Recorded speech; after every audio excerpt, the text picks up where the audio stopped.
The first thing Clara Marsh did after the ground thawed was climb onto her roof and begin tearing it apart.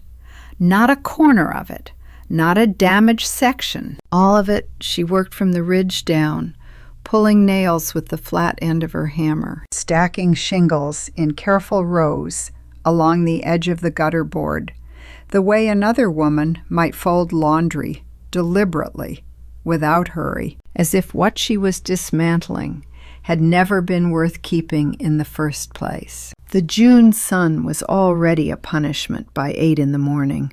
Sweat darkened the back of Thomas's canvas coat. She wore it every day she worked up there. No one had asked her why. Below in the road, men slowed their wagons without quite stopping. A pair of farmhands on their way to the feed store stood at the fence for a long moment, saying nothing, then saying something low and walking on. Vernon Galt arrived around mid-morning, the way a man arrived when he had already decided what he thinks. He was Harlow Creek's finest carpenter. He had built the church roof, the schoolhouse, and the floor of the grain elevator without a single board going wrong. He stood at the property line with both thumbs hooked in his suspenders and looked up at Clara with the expression of a man watching a child pour good milk into the dirt. "Mrs. Marsh," he called, "you mind telling me what you're doing up there?" Clara pulled a nail, set the shingle aside, did not look down. "No," she said. She did not explain herself. Vernon watched for another minute. Then he looked at the boy sitting on the porch steps with a tin cup of water beside him. "Eli," he said, "what's your mama building?" Eli was 9 years old and had his mother's gray eyes and his father's habit of answering questions slowly, as if the question deserved more thought than the asker had given it. "She hasn't said yet," Eli told him.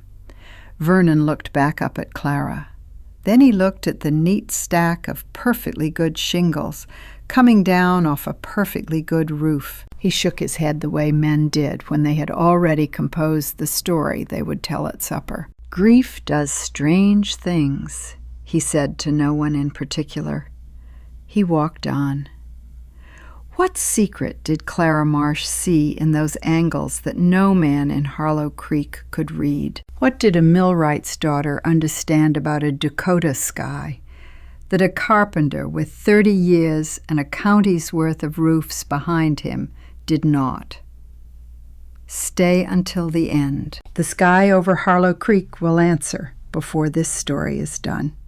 Subscribe now, drop your city in the comments below, and let's go back to where it all began. Thomas Marsh had died in October of the previous year. Not dramatically. A fever that came on a Wednesday and was finished with him by Sunday, while the wheat stood in the field, cut, and the winter supply of firewood stood at 3/4 of what it needed to be. He had been a good man and a careful one, and Clara had loved him without complication for 11 years. Which was its own kind of luck on the frontier. She did not have the luxury of grieving in stillness. The firewood needed splitting. The wheat needed selling.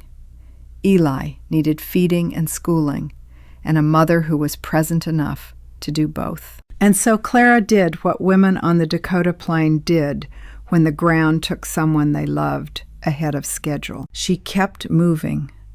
By the time spring came, she had managed the winter alone without anything catastrophic happening, which counted for more than people in town seemed to understand. She had sold the wheat at a fair price, kept the livestock through January, and repaired the south wall of the barn where a windstorm had pulled 2 boards loose. She had done all of this while also thinking, in the quiet hours after Eli fell asleep, about the roof.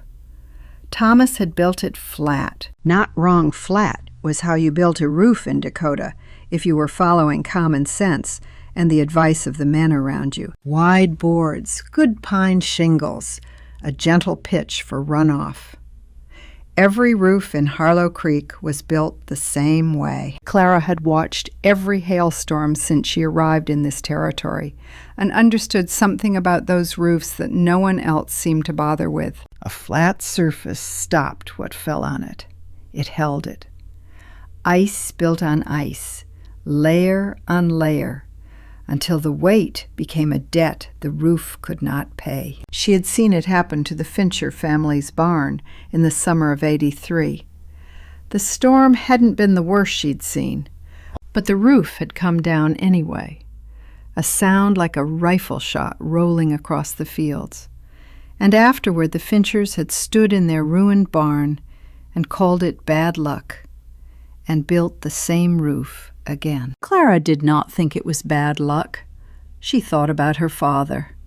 James Haley had run a grist mill on the Osage River in Missouri for most of Clara's childhood, and the thing Clara remembered most about him was not his hands or his voice, but the way he looked at moving water. He looked at it the way other men looked at strangers, measuring it, estimating what it intended, deciding in advance how to redirect what it was going to do, whether he intervened or not. A flat sluice gate, he told her once, standing at the millrace while June water pushed hard against the boards, is a wall that argues with the river. It will lose every time he showed her how a gate angled into the current instead of against it did not stop the water at all. It simply made the water's own force carry it somewhere more useful.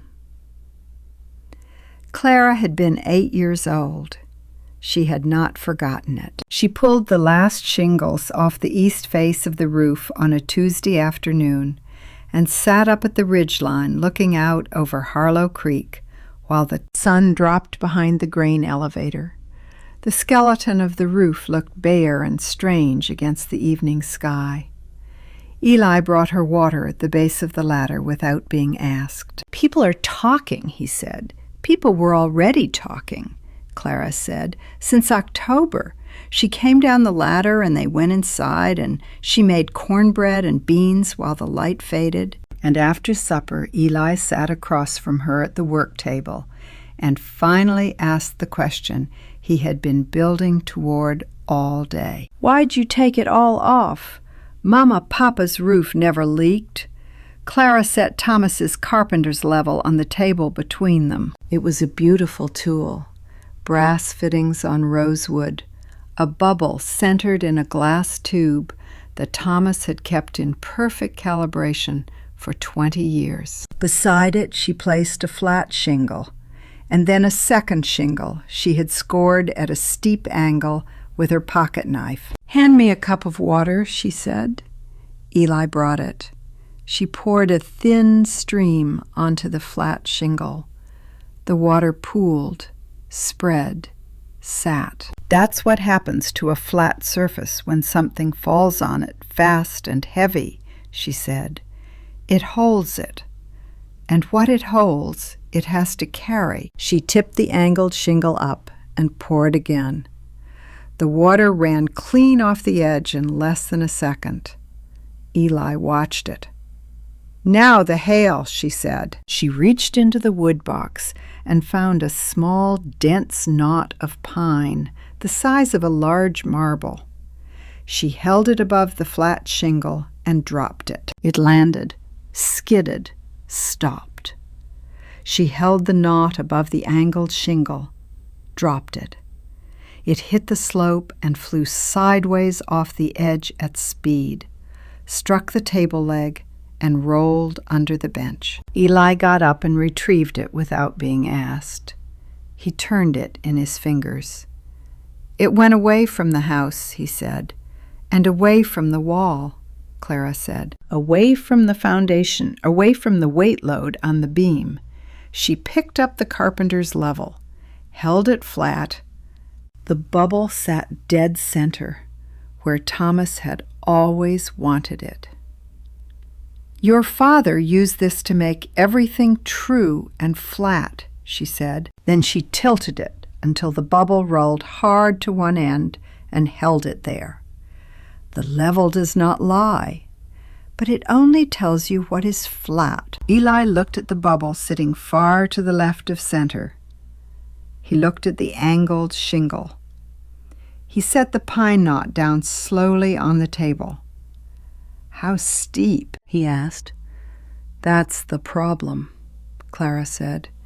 "Too shallow, and the ice catches on the leading edge and piles up anyway. Too steep, and the first hard wind peels the whole face off. There's a number in between. I've been figuring it since February." She spread 3 sheets of paper on the table.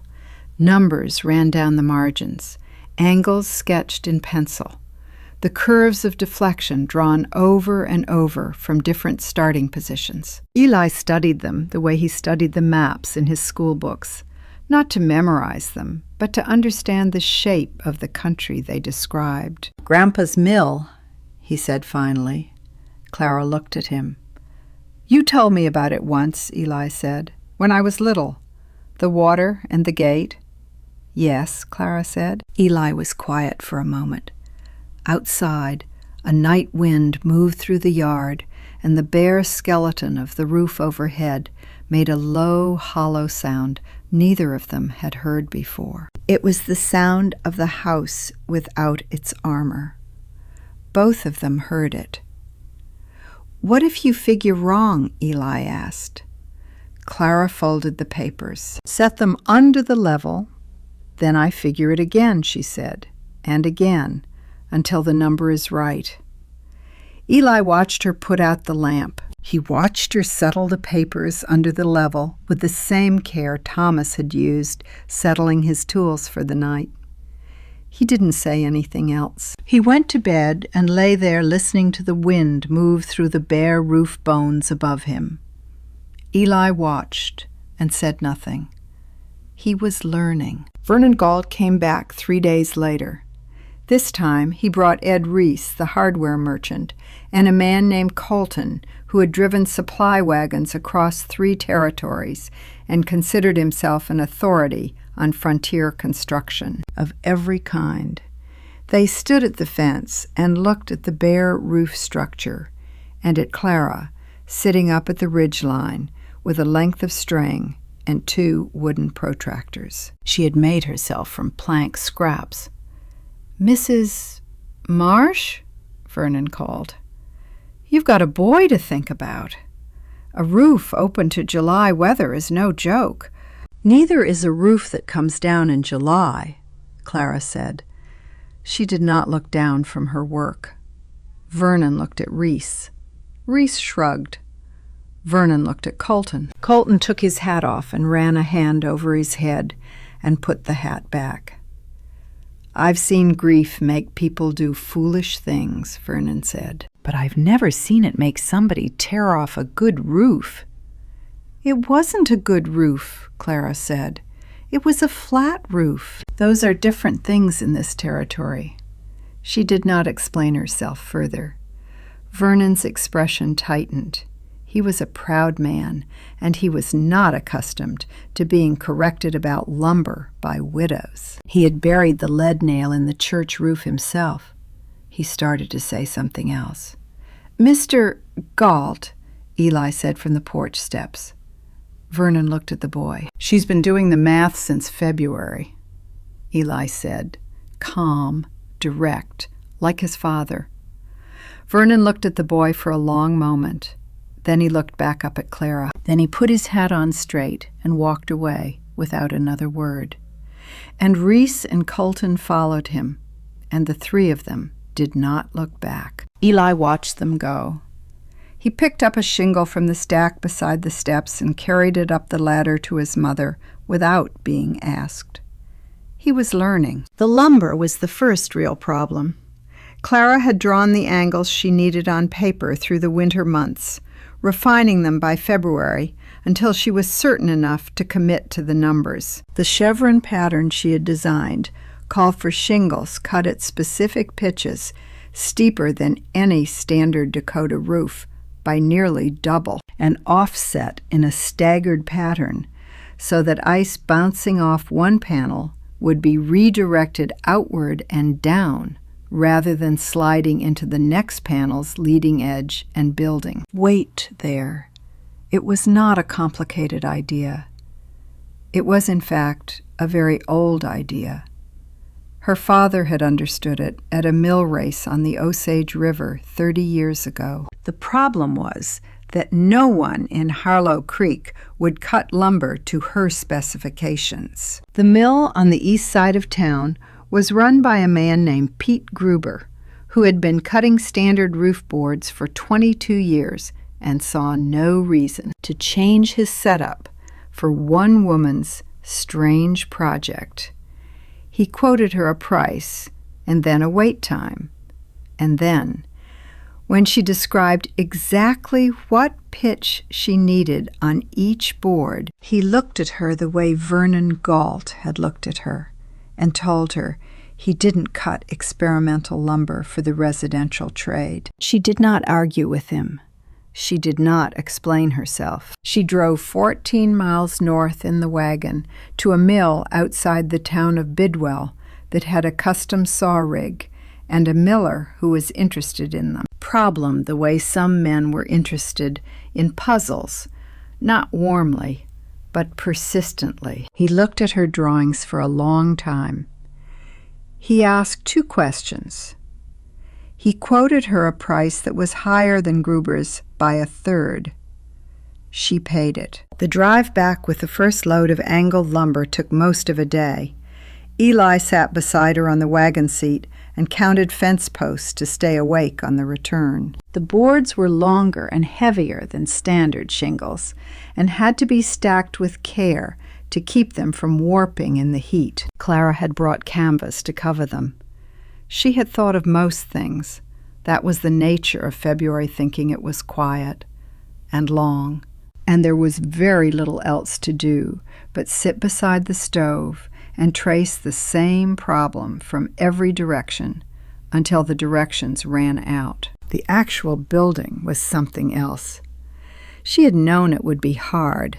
A woman alone on a roof for the better part of 3 weeks in June heat, working with boards heavier than standard, driving nails at angles that required her to brace herself differently on the slope each time. She had known her shoulders would ache. She had known her palms would harden and split at the base of each finger. She had not quite known what it would feel like to do all of it while the town below went on its ordinary business around her and occasionally paused too. Look up. Vernon turned 3 farmers away from helping her. She did not know this until later Hattie Drummond told her in August. But she had suspected something of the kind when 2 men she knew well from church came to the fence separately on different mornings and stood there a moment and then walked on without speaking. Vernon had a long reach in Harlow Creek.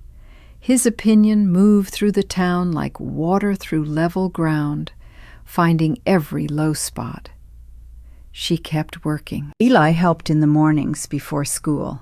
He carried the angled boards up the ladder one at a time, his small hands finding the grip points without being shown twice. His palms blistered on the rough edge of the Bidwell lumber by the end of the first week. He said nothing about it. Clara saw them at the supper table on a Thursday and brought out the beeswax salve without comment.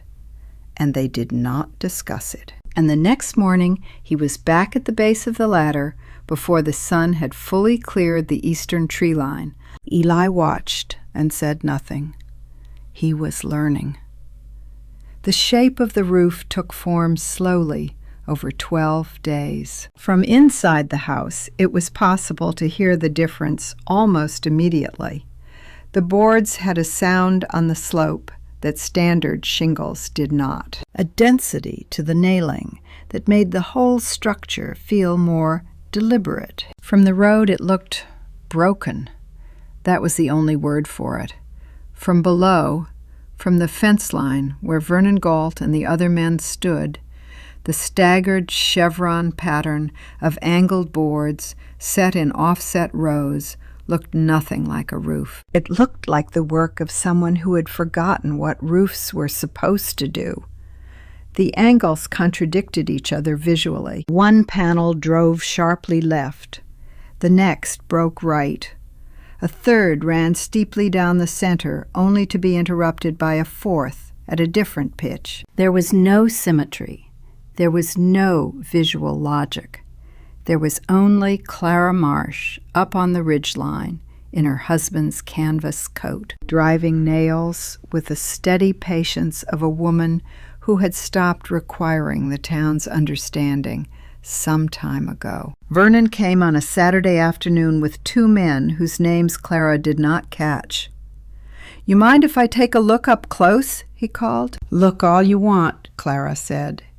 He came inside the fence and walked slowly along the base of the north wall, studying the underside of the lowest course of angled boards where they overhung the gutter line. He ran his hand along one edge. He looked at the stagger pattern. He stepped back and looked at the whole face of the roof from 10 feet away. "Can't tell if you're building something or unbuilding something," he said. "That's because you're looking at it from the ground," Clara said. "Where else would a person stand during a hailstorm?" "Inside," Clara said, "listening to whether the boards hold." Vernon said nothing to that. He looked at the two men with him. One of them shook his head slowly. The other looked at his boots. Vernon turned back to the road. "Mrs. Marsh," he said, not unkindly exactly, but not gently either.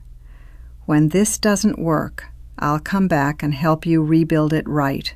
No charge. That's my offer." Clara drove a nail. She did not explain herself. The first real test came on a Thursday afternoon in the last week of June, when a line of dark clouds pushed in from the northwest faster than anyone in. Harlow Creek had expected. The temperature dropped 8 degrees in an hour. The light went green, and strange the way Dakota light went when what was coming was not simply rain. Then the first stones hit, marble-sized, hard. They came nearly horizontal on the wind for the first 10 minutes before the full weight of the storm settled and drove them straight down. The sound on Clara's new roof was unlike anything she had heard before. Not the soft drumming of rain, not the dull thud of large soft hail, but a sharp cracking report from each board as the ice struck the angled surface and was immediately redirected, 1,000 small deflections per minute, a sound like something being continuously rejected. Clara stood in the center room and listened, with both hands flat on the work table and her eyes on the ceiling. The east face was working. She could hear it. The ice hit and went, hit and went, the angle doing exactly what the angle of her father's mill gate had done to 30 years of Osage River current. Force redirected, weight never accumulating. The ceiling above her east wall was silent between strikes in a way it had never been silent under the old flat roof. Then she heard the chimney section. It was a different sound, lower, a build rather than a deflection. Near the chimney flashing on the north face, where she had compromised the angle slightly to make the flashing weatherproof. The ice was not leaving cleanly. It was catching on the leading edge of the lower board, then piling against the flashing lip, then building weight on the next course down. She could hear the difference the way a person who had listened to an engine long enough could hear a bearing beginning to fail. Not in one sound, but in the pattern of sounds, the rhythm going wrong. She put on her coat. She did not go outside yet. She stood at the window and watched the yard, and listened and calculated. When the storm passed 40 minutes later, she went directly to the north face and looked up. The chimney section had collected a wedge of ice 6 inches deep at the base of the flashing. Everything else was nearly clear. The chevron panels had shed ice in long, scattered fans away from the walls exactly as designed. The yard was covered in a layer of small stones and bounced hail. The walls were clean, but the chimney section had failed. Vernon Galt came by in his wagon not long after. He was checking the road for damage. He slowed when he saw Clara standing at the base of the north wall, looking up at the chimney accumulation. He stopped the wagon. He looked at the section for a long moment.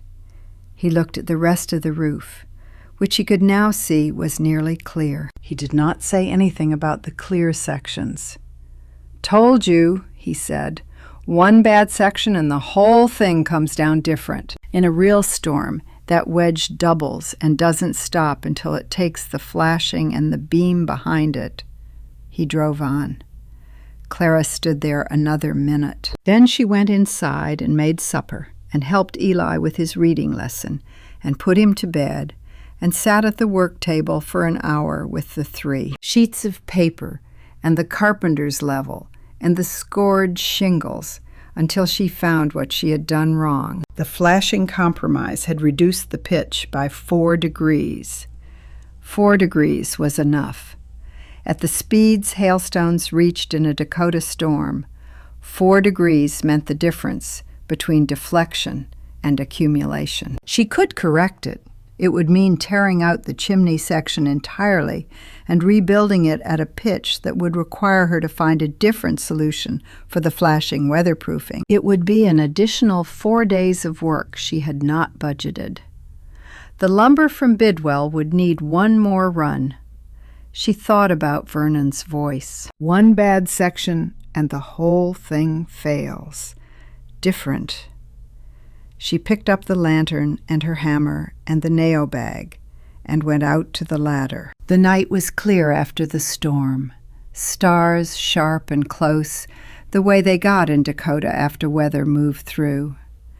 The air had dropped to something close to cool. Clara tied the lantern to a post she had set in the gutter board for exactly this kind of evening work. She had known from February that there would be night work, though she had not known when, and climbed to the chimney section and began pulling boards. She worked without hurrying and without stopping. The nails came out one by one. The boards came down in order. The compromise section was gone in 40 minutes, bare framing showing white and pale in the lamplight. She sat for a moment at the ridge of the north face with the night air moving around her, and looked out over Harlow Creek and thought about pitchand, flashing, and the specific behavior of ice moving at high speed against a hard, angled surface.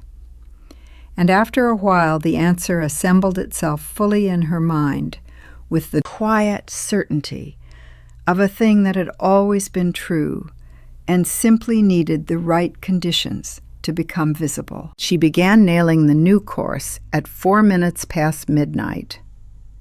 Inside, Eli woke to the sound of hammering.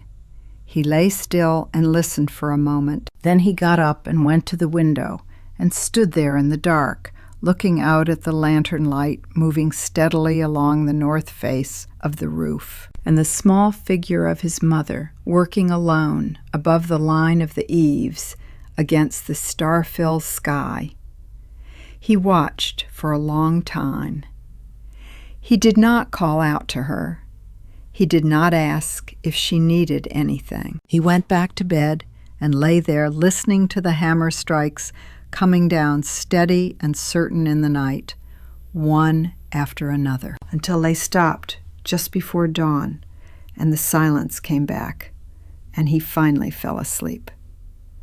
Eli watched and said nothing. He was learning.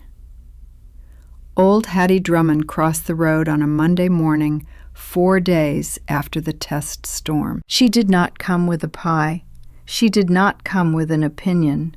She came with a question, which was a different thing entirely. And Clara recognized the difference immediately and put down her hammer and climbed down from the ladder to answer it properly. Hattie was 71 years old and had been washing other people's laundry in Harlow Creek for 19 of those years. She had survived 3 blizzards, 2 prairie fires, 1 husband, and more Dakota summers than she could count without removing her shoes. And she had learned, somewhere in the middle of all that surviving, that the difference between a fool and a visionary was almost always time. Fools were just visionaries whose ideas the weather hadn't tested yet.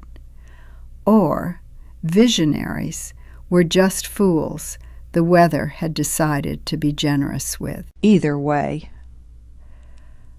Hattie had reached the age where she preferred to wait for the weather's verdict before she joined the crowd at the fence. She had been watching Clara's roof since June.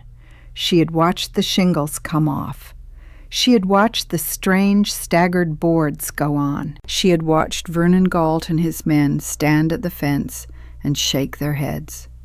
And she had watched Clara work through it without explaining herself. And she had thought privately, in the particular way that 71 years of survival on the frontier taught a woman to think, that there might be something in those angles worth understanding. After the test storm, she had stood at her own window and looked at the ice patterns in Clara's yard. Long scattered fans of small stones driven away from the walls. The strange directional way the hail had left outward, downward, away. She had looked at her own yard, which was covered in a uniform layer of stones in every direction, the way a yard looked when a roof had simply stopped the ice and let it fall straight. Down she came across the road and looked at Clara and said, "The north panel!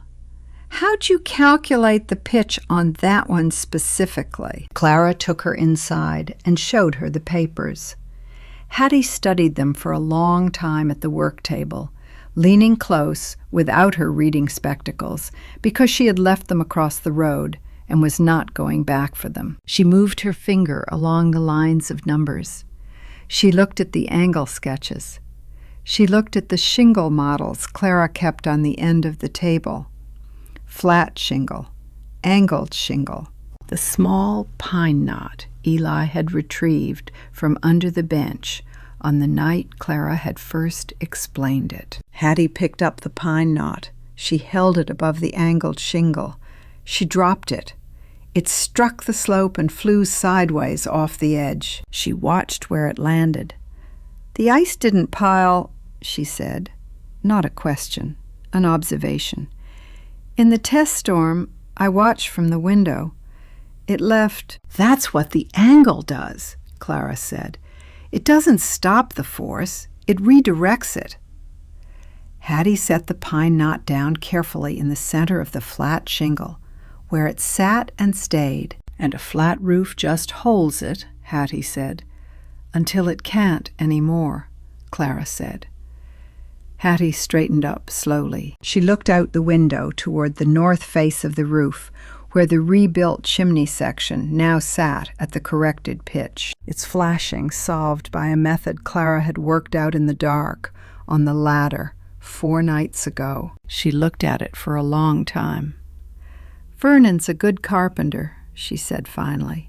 "Best in the county, maybe, but he builds what he knows." She looked at Clara. "You built what you figured," Hattie said.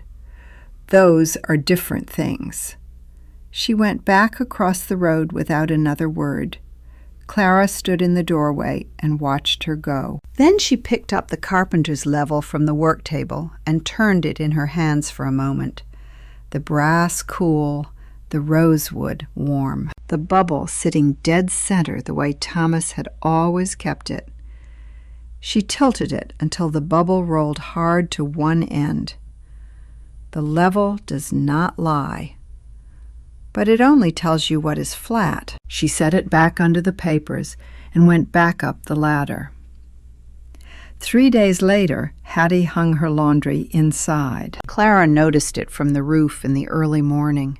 The clothesline in Hattie's yard, which was always full by 7 in the summer, was bare. The window above the laundry tub showed a faint movement of cloth inside. Clara stopped nailing and looked at the sky. It was flat and pale and very still. Not the flat and pale and still of an ordinary July morning. Something else. The light had a weight to it. The air had a pressure that was not quite heat, not quite wind, something between the two that sat on the skin wrong. The birds that usually moved through the cottonwoods along the creek road were absent. Not flown south, just gone, in the specific way birds went when they had decided some time ago to be somewhere else and had not seen fit to warn anyone. Clara set her hammer down on the ridgeboard. She looked north first, then east. Then she turned and looked at the full sky in a slow, complete circle, the way her father had taught her to watch for weather on the river, not looking for what was there yet, but for the shape of what wasn't there. The hole in the normal pattern, the absence that meant something, was filling up somewhere out of sight. There was nothing to see. That was the problem. There was nothing to see, and the air weighed too much, and the birds were gone. And Hattie Drummond, who had survived more Dakota summers than she could count, had taken her laundry inside before breakfast. Clara climbed down from the ladder. She walked the perimeter of the house slowly, looking at the roof from every angle, the way she had looked at it 100 times since June. The chevron panels sat true on the north, east, and west faces. The rebuilt chimney section was solid. The gutter boards were clear. The ridge cap was nailed at double intervals on every third board. She had done everything she could calculate to do. She went inside. She checked the window shutters. She moved the water barrel inside from the yard. She brought the 2 chickens in from the small run beside the barn and put them in their corner of the root cellar. She brought in the wood box from the porch. Eli came home from school at 4 o'clock and stopped in the yard and looked at the sky, and then at his mother standing on the porch. "Hattie's laundry is inside," he said. "I know," Clara said. They stood together in the yard in the wrong-weighted air for a moment. Down the creek road, a door slammed. A dog somewhere was barking without stopping, the repetitive, anxious bark that was not about a stranger or a coyote, but about something the dog could feel in the ground under its feet. "Will the roof hold?" Eli asked. Clara looked at the chevron boards on the north face. The staggered rows, the angles she had calculated since February and rebuilt in the dark with a lantern, and corrected and nailed and checked again. She thought about her father at the millrace. She thought about the flat sluice gate that argued with the river. She thought about the 4 degrees she had gotten wrong at the chimney flashing, and the midnight hours on the ladder, and the feel of the corrected boards when they finally sat true. She thought about the question Eli had asked her at the work table in June. What if you figure wrong? She had told him she would figure it again and again until the number was right. "Yes," she said. Eli looked at her for a moment longer. Then he went inside and came back with the carpenter's level and set it on the porch rail without explanation. Clara looked at it. She did not ask him why he had brought it out. They went inside. She made supper. They ate without much talking. The air outside did not move. After supper, Eli sat at the work table and did his reading lesson, and Clara washed the dishes, and the dog down the road barked and barked in the heavy stillness. That night, Clara lay awake in the dark and let herself think the thought she had been holding back all day, the terrible private thought that she had not permitted herself since February, because it had no use in February. It was only useful now, on the night before the weather rendered its verdict. If she had miscalculated the angle on the east face by even 3 degrees, the ice would not deflect. It would pile. In a serious storm, it would pile fast and deep, and the weight on the east beam would build until the beam cracked and the east wall came in. And there would be nowhere for her and Eli to go, because the storm would still be outside. She had lain beside Thomas through 11 years of frontier winters, and had never once felt the particular quality of fear that came from knowing that every person she was responsible for was inside a structure that she herself had built, and that if her mind had made even one error in its February calculations, the structure would fail them, both when the sky finally asked the question. She lay still and breathed, and went back through the numbers one more time in the dark. The east face pitch, the north face pitch, the chimney correction, the gutter overhang, the ridge cap interval. The numbers were right. She had checked them until checking them again would have been something other than caution. She closed her eyes and waited for morning. The storm arrived at 10 minutes past 9 on a Tuesday morning in July. There was no gradual beginning. One moment the air was still and the sky was the wrong color, and the next moment the hail was simply there, coming down, with the full intention of the Dakota summer behind it. Stones the size of green walnuts in the first minute, and larger after that, driven nearly sideways on a hard north wind that turned the air white and erased the road and the tree line, and every visible thing beyond the yard fence. The sound was unlike anything Clara had heard in her life. It was not a drumming sound. It was not a pattering sound. It was a sustained roar, a continuous artillery report from every surface in Harlow Creek simultaneously, rooftops and road and fence posts and wagon boards. Everything struck and struck and struck again, without pause. Clara and Eli were in the center room. Clara sat in the chair beside the work table. Eli had gone to the floor beside the wood box when the first stones hit, and had pulled his knees up and put his arms over his head, the way children did when a sound was too large for the room. After a minute, he reached up to the shelf above the wood box without looking, and found the carpenter's level, and pulled it down, and held it against his chest with both hands. Clara watched him do it. She did not say anything. She was listening.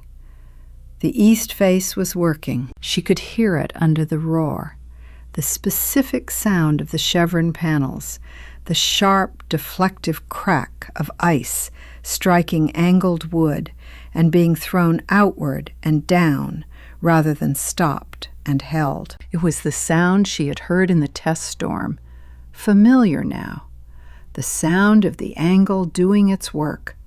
The ceiling above the east wall was silent in the intervals between strikes. The north face was working.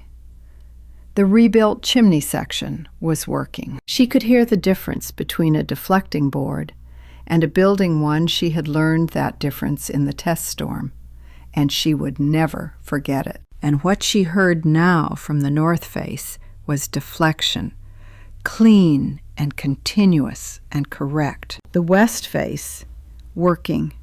The storm did not stop. It ran through its first hour and did not diminish.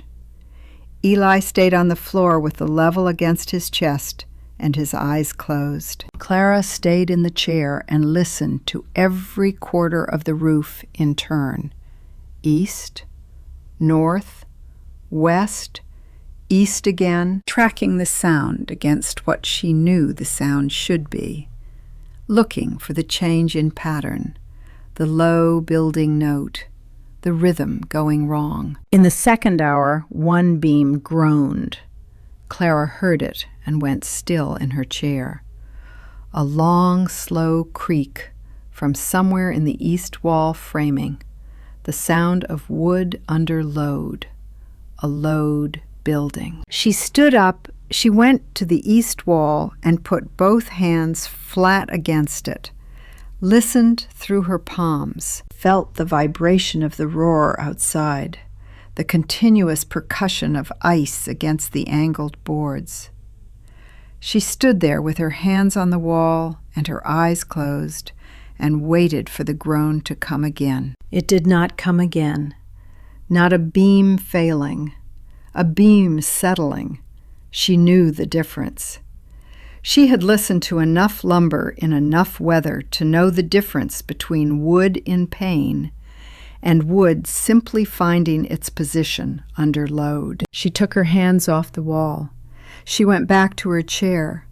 The storm ran 2 more hours, 4 hours total. In the third hour, Eli fell asleep on the floor, with the carpenter's level still against his chest, his breathing slow and regular under the continuous roar of the storm, the way children sometimes slept through the things that were too large for adults to rest during. Clara covered him with Thomas's coat without waking him. She sat in the chair for the 4th hour alone and listened to the roof work. It worked. She did not let herself believe it fully, yet not completely, not in the way that would cost her something if she was wrong. But she listened to the east face deflect, and the north face deflect, and the west face deflect for 4 straight hours. And somewhere in the third hour, the part of her that had been holding the terrible private thought since the previous night began, quietly, without announcement, to release it. The level does not lie, but it only tells you what is flat. The storm stopped at 10 minutes past 1 in the afternoon. It stopped the way Dakota storms stopped, not by winding down, but by simply ending. The roar, present one moment, and gone the next, leaving a silence so complete that the first sound Clara heard inside it was Eli breathing on the floor. She sat in the chair for 2 more minutes. She did not move. Then she got up and walked to the door and put her hand on the latch. She opened the door and stepped outside and stopped.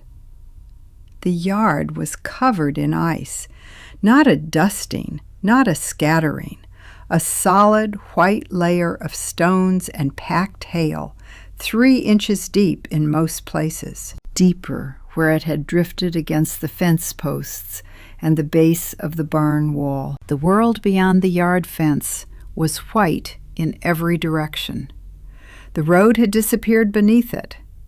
The cottonwood trees along the creek were bent sideways, their leaves stripped, their branches holding long, pale sleeves of accumulated ice along every horizontal surface. Clara stood on the porch and looked at her roof. The chevron boards were nearly clear. Not bare, there was a thin wash of small stones in the low points of each angled panel, the residue of 4 hours of continuous bombardment. But the ice had not piled. It had not accumulated into the wedges and drifts that were sitting 6 and 8 inches deep on every flat surface she could see from where she stood. The yard itself told the story more plainly than the roof did. The ice was not under her eaves, where a flat roof would have dumped it. It was in long scattered fans, driven outward from the walls, outward and away, the physical record of 4 hours of deflection, written in hailstones across the frozen ground. The chimney section was clear. She looked at it for a long time. The rebuilt north face, the corrected pitch, the 4 degrees she had gotten wrong in June and torn out and rebuilt in the dark with a lantern tied to a post. It had held through the 2nd and 3rd and 4th hours without building, without loading, without groaning. Clear. Clara stepped off the porch into the yard and turned in a slow circle, looking at the roof from every angle. East face, north face, west face, the ridge cap, the gutter overhang. She was looking for what had failed. That was the habit of February thinking extended into July. Not to look for what had worked, because what worked was self-evident, but to find what had not, so she would know before the next time. There was nothing to find. She stood in the center of the ice-covered yard in the silence after the storm and let herself believe it, fully, completely, without reservation. For the first time since she had pulled the first nail out of Thomas's flat roof in June, it had worked. She went inside and woke Eli. He came awake slowly, the way children came awake after sleeping through something large, not quite sure where the storm had gone. He still had the carpenter's level against his chest. He looked up at his mother standing above him, and then of the silence where the roar had been. "Is it over?" he asked. "Come and see," Clara said. She took him to the door, and they stood together on the porch, and he looked at the nearly clear roof and the long fans of scattered ice in the chill yard and the white silence of Harlow Creek beyond the fence.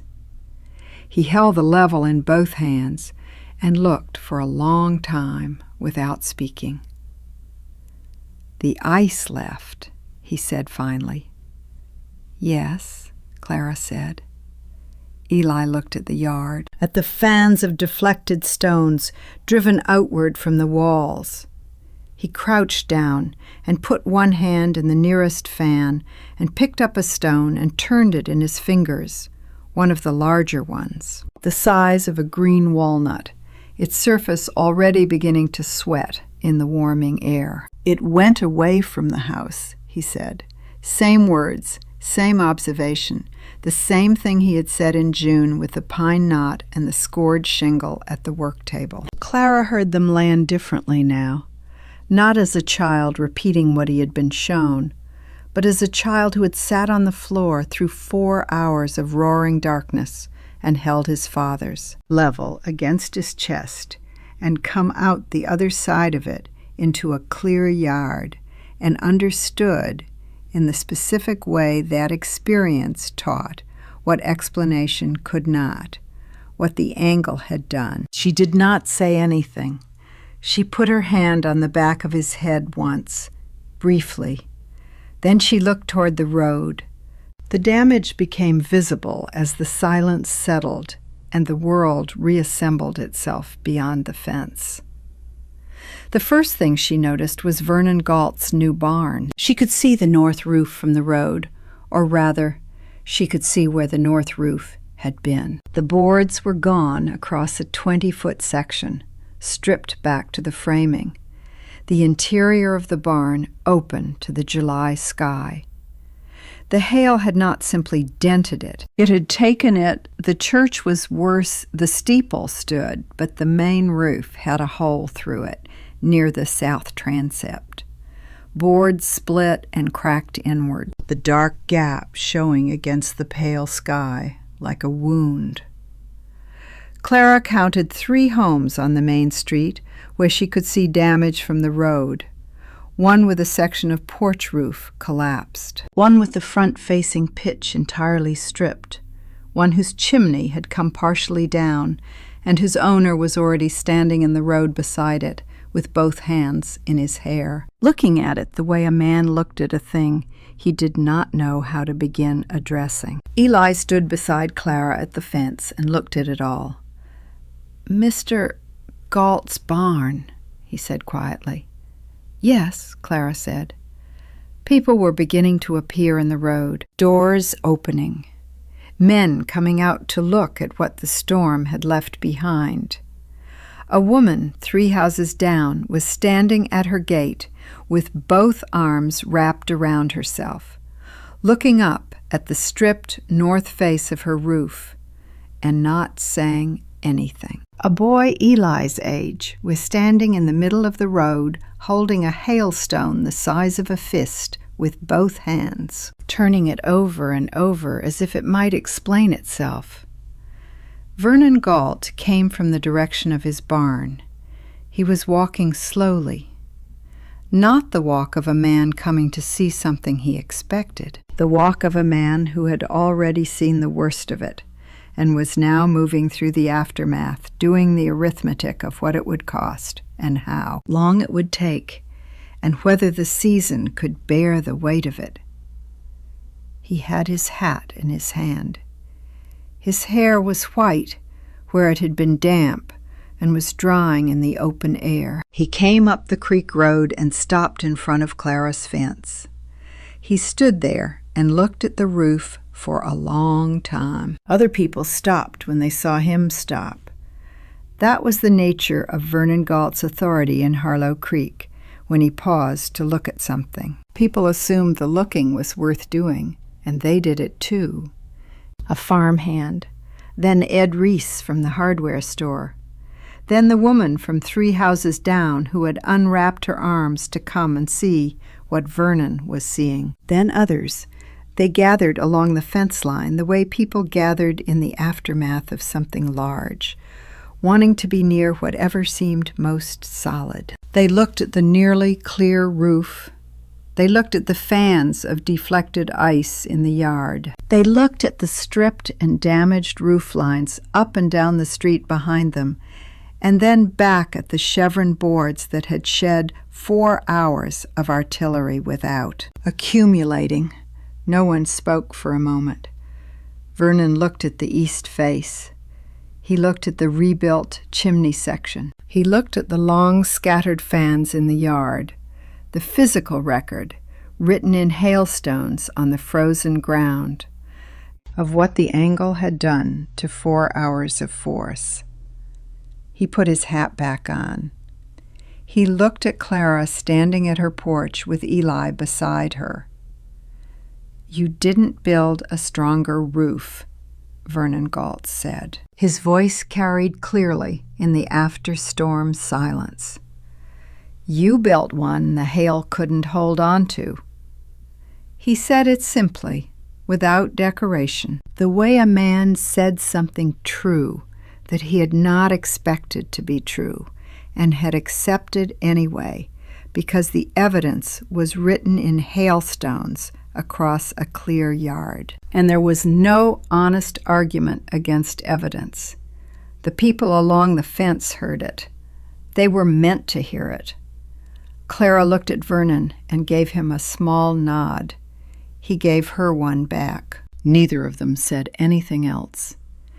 Eli picked up the carpenter's level from where he had set it on the porch rail and held it at his side. She did not explain herself. She never had. The roof had explained everything that needed explaining, and it had done it in front of witnesses, which was the only kind of explanation that mattered in Harlow Creek, Dakota Territory, on a July afternoon in 1888. Vernon Galt came back the following week with measuring paper and a pencil and stood at the base of the north face for a long time before he knocked on the door. Clara let him in. She spread the papers on the work table. She showed him the angle calculations, the offset stagger pattern, the deflection math she had worked out through the winter months beside the stove while the territory froze solid outside. She showed him the shingle models.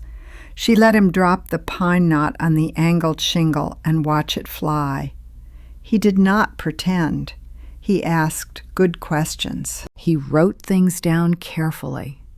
He looked at the chimney section for a long time and asked about the flashing solution, and she explained it, and he wrote that down too. When he had everything he needed, he folded the papers and looked at her. "I turned men away from helping you," he said. "I know," Clara said. "I shouldn't have done that." "No," she said, "you shouldn't." He looked at the papers in his hand, then at the carpenter's level sitting on the end of the work table, then at Eli, who was sitting on the bench by the window, pretending to read and not pretending very well. "May I copy these?" Vernon asked. "Yes," Clara said. He copied them at the work table that afternoon and thanked her and left. He rebuilt the north face of his barn on the chevron pattern before August. He told every man he spoke to how he had done it and why, and he told them where the idea had come from, and he said Clara Marsh's name each time without qualification. That was the nature of Vernon Galt's authority in Harlow Creek when he changed his mind about something. The change moved through the town the same way his original opinion had, finding every low spot. Ruth Becker came on a Saturday with a pie. She set it on the porch rail and looked at the roof and said nothing about the offer she had made in June. Clara said nothing about it either. They stood on the porch and ate 2 slices of the pie, which was apple, and looked at the creek road and the changed roof lines appearing one by one as the summer moved toward autumn. Ruth went home. Clara finished her slice standing at the porch rail and watched the light move across the chevron boards in the afternoon and thought about nothing in particular. By September, 3 homesteads outside Harlow Creek had new roofs built on the staggered angle pattern. The miller in Bidwell had begun cutting the angle lumber in standard batches by request, which brought the price down to something a working family could manage without a 14-mile drive. 2 men Clara had never met came to the door in the same week to ask her to look at their roof plans before they built. She looked at both sets of plans and made corrections and sent them on. The carpenter's level sat on the work table. Clara did not put it away. She had thought about it. It was Thomas's tool. It deserved a proper place. The shelf above the wood box or the hook beside the door where he had always hung his coat. But she kept finding reasons to leave it on the work table. She was not quite ready, she supposed, to put it somewhere it would only be a memory. Here it was still a tool, still in use, still part of the ongoing figuring. Even if most of the figuring was done now, and the numbers were right, and the roof above her head had already said what needed to be said, she would put it away eventually. Not yet.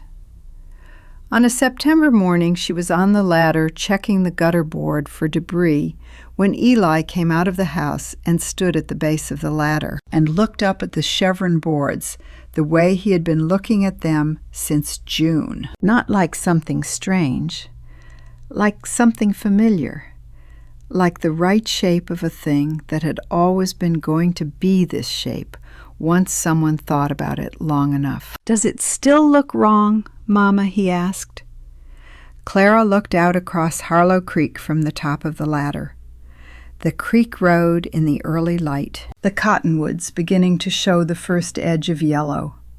3 roof lines along the main street, already rebuilt on the staggered angle, their chevron faces catching the low September sun the same way hers caught it, the same broken, asymmetrical shape that had looked like madness in June and looked like something else entirely now. She looked at the roof under her hands, the boards she had pulled and measured and nailed and pulled again and rebuilt in the dark on a ladder with a lantern tied to a post. The angle her father had shown her at a mill race in Missouri when she was 8 years old, redirected across 30 years and 1,000 miles into the framing of a Dakota homestead. She looked down at her son standing at the base of the ladder with Thomas's gray eyes and Thomas's patient way of waiting for an answer. "Ask Vernon Galt," she said. Eli looked down the road in the direction of Vernon's rebuilt barn. He looked back up at his mother on the ladder. Something crossed his face, not quite a smile, more the shape of a smile held back by 9 years of good frontier manners. And he picked up the next shingle from the stack and carried it up to her. The carpenter's level sat on the work table inside. The bubble rested dead center, where Thomas had always kept it. And the roof above Harlow Creek caught the September light at all the wrong angles, which was to say, all the right ones, and said nothing more, because there was nothing more that needed to be said. Did Clara Marsh defy the sky that July? Or did she simply pay closer attention to what hailstorms had been teaching flat roofs for 100 years? Leave your answer in the comments below, and tell us what city you are watching from tonight.